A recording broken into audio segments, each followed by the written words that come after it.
présente, je suis le cerf et la f. Bon, là, je me sens franchement maigrichon. D'habitude, je fais beaucoup plus forte impression. Ici, au centre de l'Espagne, nous vivons dans une superbe région. Mais à cause de la sécheresse due au changement climatique, mes amis et moi n'avons plus que la peau sur les os. Avant, à cette saison, c'était verdoyant ici. Maintenant, il faut marcher pendant des kilomètres pour trouver de la nourriture.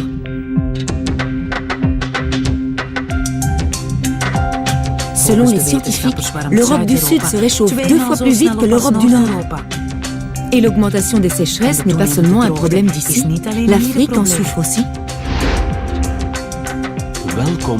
Bienvenue en Tanzanie. Je suis le buffle africain. 700 kilos sur la balance pour les mâles. On est plutôt du genre massif chez nous. Et il vaut mieux ne pas trop nous embêter. Surtout depuis quelque temps. Avec le changement climatique, les températures grimpent. La sécheresse s'étend et tous les mammifères sont touchés.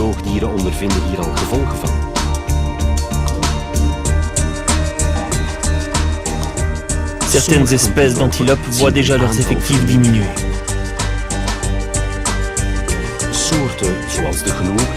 Les routes habituelles des espèces migratrices comme le gnou sont aussi chamboulées. Bref, c'est la pagaille ici.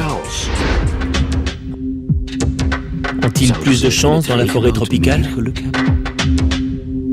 Moi, c'est dans les arbres de la forêt indonésienne, sur l'île de Bornéo, que je passe le plus clair de mon temps. Je suis l'orang-outan. Mon nom signifie « homme de la forêt ». Malheureusement, aujourd'hui, ma forêt est plus que jamais en danger.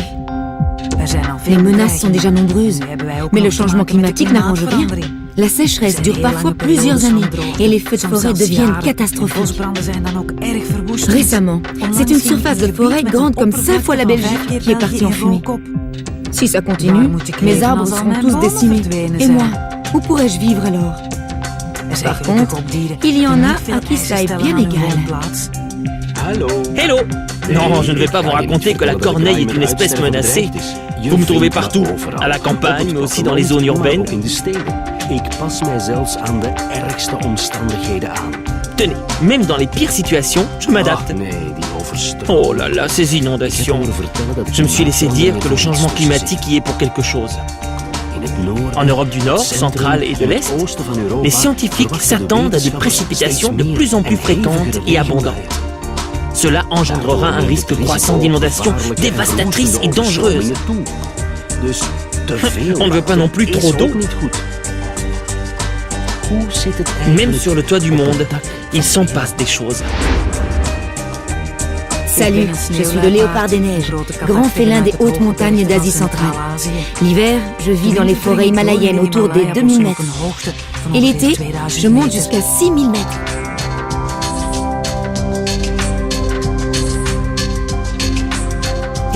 De là-haut, je vois à quelle vitesse les glaciers fondent à cause du réchauffement de la planète. Ces glaciers constituent un immense réservoir d'eau. Ils alimentent beaucoup de rivières, essentielles pour un demi-milliard de personnes. Pourtant, dans un futur proche, si rien ne change, il n'y aura plus aucun glacier dans l'Himalaya. Pour nous, il est plus que temps.